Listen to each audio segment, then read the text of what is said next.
Good evening, students.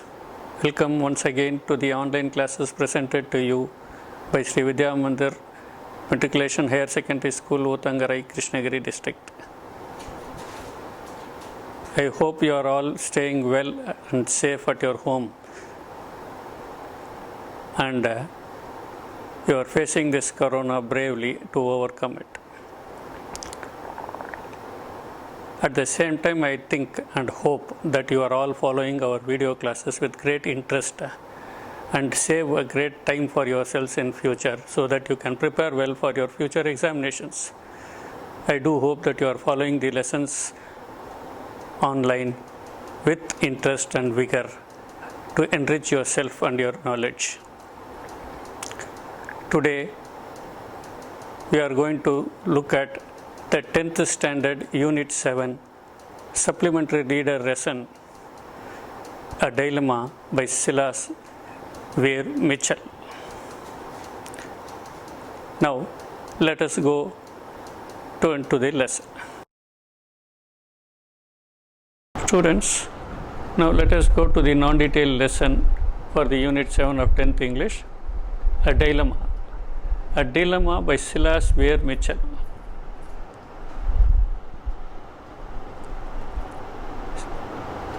Dilemma. What is a dilemma? A dilemma is a situation where one has to make a difficult choice between two or more alternatives that are equally unpleasant, undesirable, or favorable.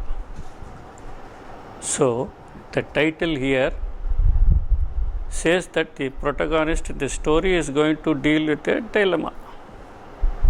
It is very clear from the title. What is a dilemma? Have you ever been in a dilemma? To this, some students of today would readily say yes. Yes, sir, we are in a dilemma regarding the reopening of our schools. We do not know when it is going to reopen. We are in a dilemma. Like that, we are having certain dilemmas. Let us look at some types of dilemmas. For example, we have a classic dilemma. A classic dilemma where one has to choose. He is in a dilemma whether to choose the job or to reject the offer. It is the dilemma he faces. An ethical dilemma. An ethical dilemma which involves rules rather than following the conscience. It involves following the rules. For example, a secretary is working under a boss, and one day she finds that the boss is corrupt. Now she is left in a dilemma whether she should expose the corrupt boss or not. See, another example we see a police officer who goes to the place of domestic violence and finds that the assailant is none other than his police chief's brother. Now he is left with a dilemma whether to arrest him or not. Such one is called the ethical dilemma. Then we have a moral dilemma. A moral dilemma where a person is torn between the right and the wrong. But unfortunately, the outcome is going to be unpleasant either way. For example, we have a ship that is sailing in the sea, and suddenly it capsizes and starts sinking.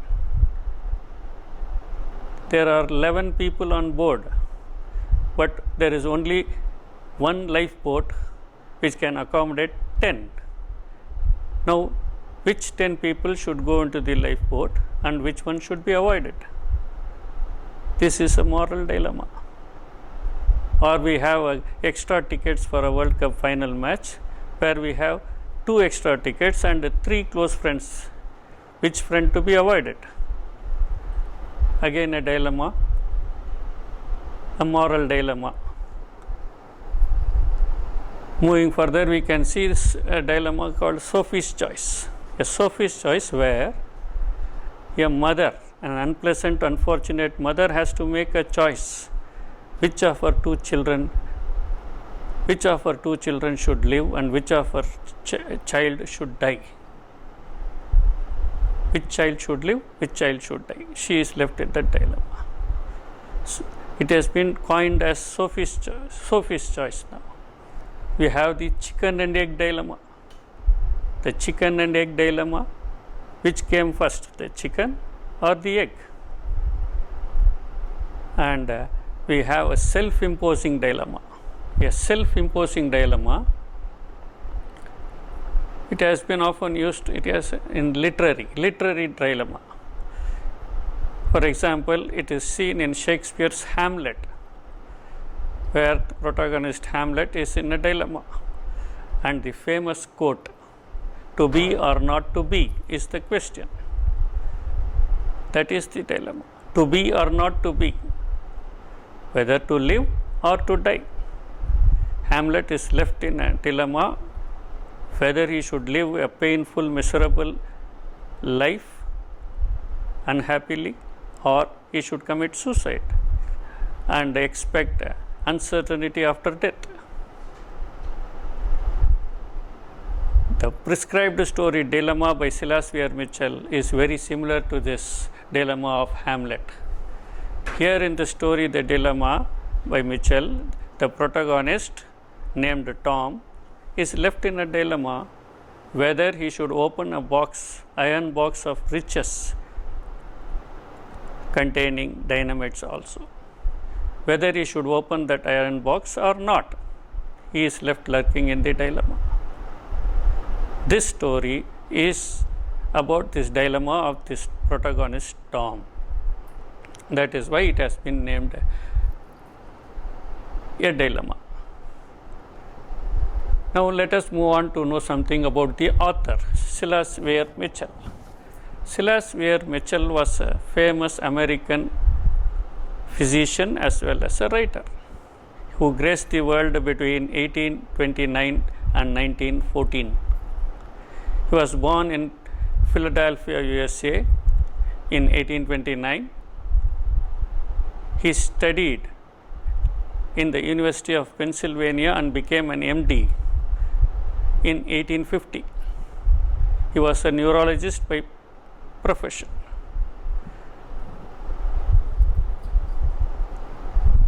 He has written, he was a prolific, not only was he a famous physician of his time, but also a prolific writer, both in scientific and literary works. He has written 25 books and published them.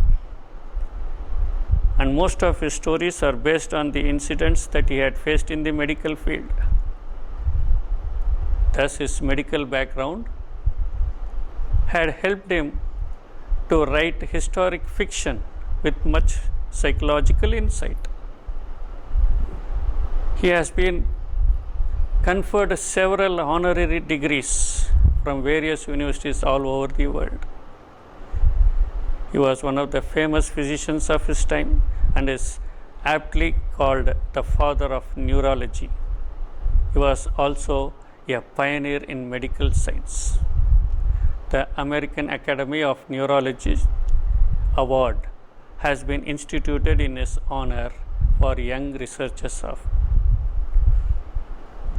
This is something that we have known about the author Silas Weir Mitchell. Now, before going into the story, let us look at the characters that are involved in the story and then the glossary. Let us have a look at the glossary also before we read the content and the story line by line. It is an incredibly written psychological fiction story by Silas Weir Mitchell, which displays the plight of human curiosity and shows how it can lead to much anxiety and mental instability. It also tells us that we should not be cruel with ingenuity in generosity. At the same time, it tells us not to expect others' fortunes. We should not desire for others' fortunes. This is the moral given in this lesson. The main character in the story is Tom, the protagonist nephew of Uncle Philip, who is left lurking in dilemma, aged 37, a poor clerk. We have Uncle Philip. Uncle Philip, a very shrewd uncle of Tom. He was an ingenious, able mechanical engineer, inventor, who had earned a lot by improving on turbine wheels. A wealthy man also, but a bachelor who remained single, cooked his own meals. This man, Philip, had a mania for collecting precious stones and like rubies, pearls, and diamonds. We have Professor Clinch, a friend of Tom. We have Dr. Scaff. Dr. Scaff is uncle's doctor and a friend of Tom. A father confessor, a confessor in a church. Susan, the lady love of Tom, whom he was engaged to. He was going to marry her. He was engaged to her. There are other passive characters involved, like the mother of Tom, the attendants at the library, the tax collector, and so on. These are some of the main characters in the lesson. Now, let us have a look at the difficult words in the lesson, the glossary. Moving on to the glossary, the first word seen here is ingenious, an adjective, which means clever, original, inventive. He was ingenious enough to overcome a crisis, when used in a sentence. Mania, we have a word mania, a noun. Excessive desire, which means excessive desire. He has a mania for watches. He has a mania for automobiles, like that. Malicious. Malicious is an adjective which means spiteful, intended to cause harm. Malicious.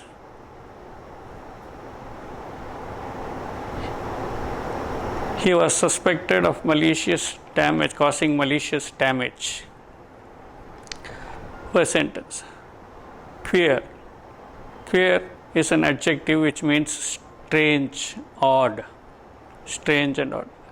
I have a queer feeling that it will rain today. Queer. Appalled. Appalled means horrified, shocked. It is an adjective when used in a sentence. He looked at me appalled. It can be used as an adverb when I say the same sentence. He looked at me appallingly. So it can be used in different parts of speech. He was appalled by his past bitter memories. It functions as a verb. Next, oddity. Oddity is a noun. The quality of being strange. The quality of being strange.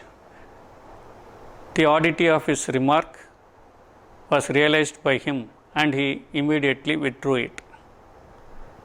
Closet. Closet is a noun. A cupboard. A cupboard, a drawer. He has a closet full of designer suits. Incredible. Incredible means something impossible to believe, something which is unbelievable. There was an incredible loud noise from the crowd. He played an incredible shot. Contrive. Contrive is an adjective. Contrive. The opposition party contrived a secret plan to bring down the ruling government. To hatch up, work out is the meaning. Despotic, an adjective. Despotic. The people hate the despotic leader. Hitler was a despotic leader. Despotic means tyrannical, autocratic. Avarice. Avarice is a noun. Avarice means excessive greed for wealth. His avarice led to his own downfall. In a simple way, we can use it in a sentence. Jest. Jest is a noun. Jest. Jest means a joke. He laughed at his own jest uproaringly. Vivisection. Vivisection. Vivisection is a practice of performing a surgery on living organisms for experimental and research purposes. Vivisection. Let us look at some of the opposites for these words. The opposite of ingenious can be foolish or stupid. Mania, it can be calmness. For malicious, it is kind. For queer, it is ordinary, common, or normal. Appalled, shocked, reassured. Oddity, again normal, common. We have incredible, believable, credible is the opposite. Avarice, greed for wealth, excessive greed. Generosity can be the opposite. Dilemma. A dilemma, a situation where one is to make a difficult choice between two or more alternatives that are equally undesirable and unpleasant, or favorable also. He worked hard to overcome his long-standing dilemma. Lunatic, mentally ill. Mentally ill person is called a lunatic, which is not in use nowadays. Lunatic. Everyone believed that he is a lunatic. Exert. Exert is a verb. Exert is a verb which means force, to influence something. He exerted all his strength to overcome the enemy. Fiend. Fiend is enthusiastic follower of something in particular. The fiend who did this is out there, which can be used in a sentence. It is a noun. Morbid. Morbid, which means characterized by abnormal and unhealthy interest in unpleasant subjects. He has a morbid sense of humor. Morbid, it is an adjective. Then we have the word bethought. Bethought means to recall. He bethought of the words from the memory poem. Bethought is to recall something on his own, bring back something to his mind. These are some of the difficult words that are seen in the lesson, which if we understand the meaning, will make the understanding of the lesson also easier. Gist of that lesson, an outline of that lesson. The dilemma, in this dilemma, the hero of the story is Tom. This Tom, who is a very poor clerk. This man is invited by his uncle Philip, who is an inventor, an able and intelligent person, a mechanical engineer by profession, who has brought improvements in dynamites and made real money. He is invited by his uncle who is on his deathbed, and at that time when he visited him, his age was 37. In fact, he had not seen his uncle for a long time before, because his mother had told him not to expect anything from his uncle. Tom did not know why. What was the reason his uncle hated his mother? His uncle, that is Uncle Philip, was a bachelor who never married. He was a wealthy person. He lived on his own, cooked his own meal. This uncle, he had a excessive desire to own precious stones. When he made real money by bringing improvements in turbine wheels, this man bought some precious stones with the first money that he earned.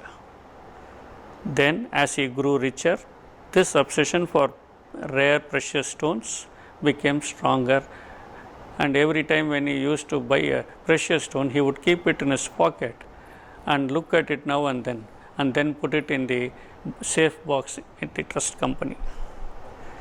But he was a man who hated Tom's mother.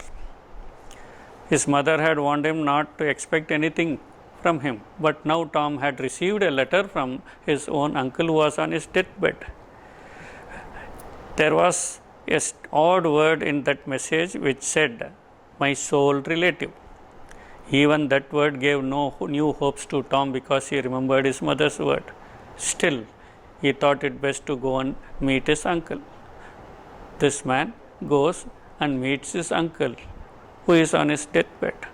He is received with a malicious grin by the uncle. He thinks he tells Tom not to think that he was a queer person. He agrees of his wickedness and says that he wants to repent of his wickedness. He tells him that he had spent half of his life being money concentric to be an eccentric as he pleased for the rest of his life, and now he wants to repent for it. He wants to be remembered by at least one of his family, and hence he has invited him. He tells him that he must continue to expect and have expectations always. He further tells him that he had lived on his annuity and had invested a fortune.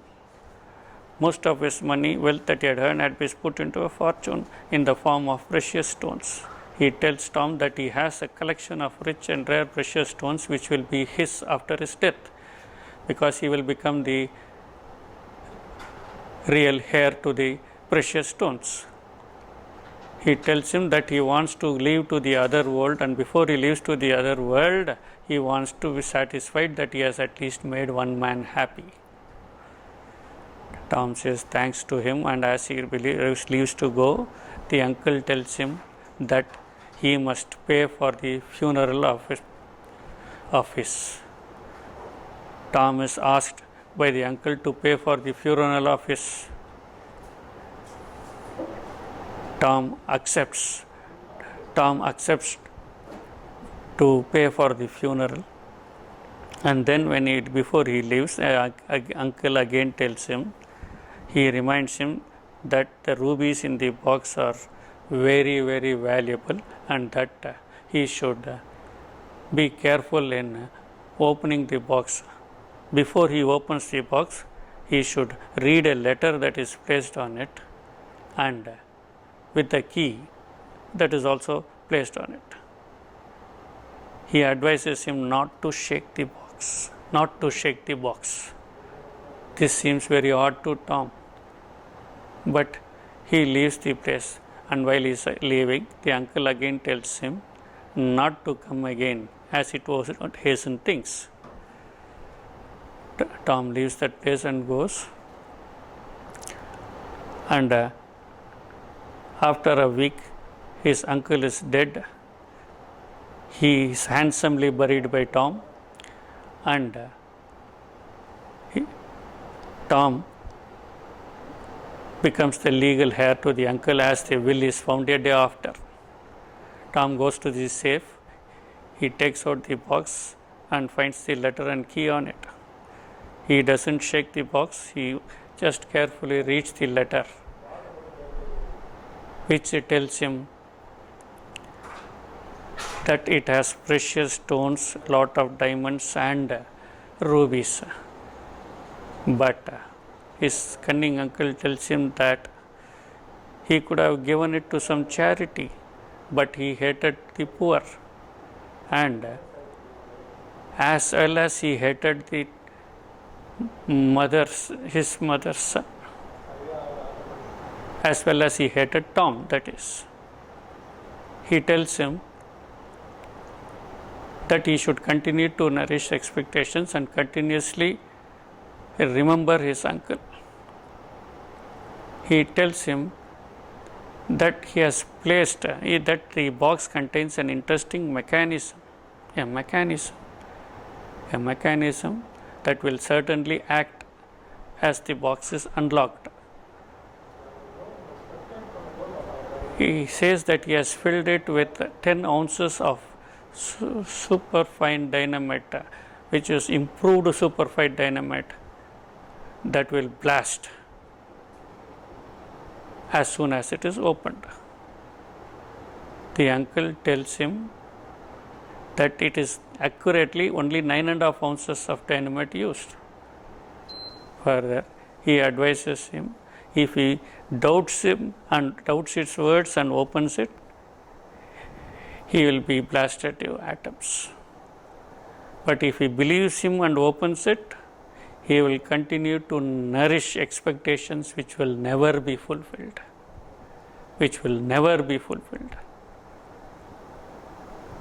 As a considerate man, he tells him to take very great care in handling the box and remember his affectionate uncle. This is what Tom reads in the letter, and after reading that letter, he is pushed into the dilemma whether he should open the box or not. If he is opening the box, either the box will explode and kill him, or if he opens it, the rubies will be scattered, their precious stones will be lost. He is left lurking in a dilemma whether to open the box or not. The turmoil, the anxiety that he goes through after reading the letter, and the incidents that takes place, the persons whom he counsels for ideas to open the box are narrated in the lesson, and what happens in the end just surprises us. Thus, this is a gist of that story, which we can read and explain line by line in our next session.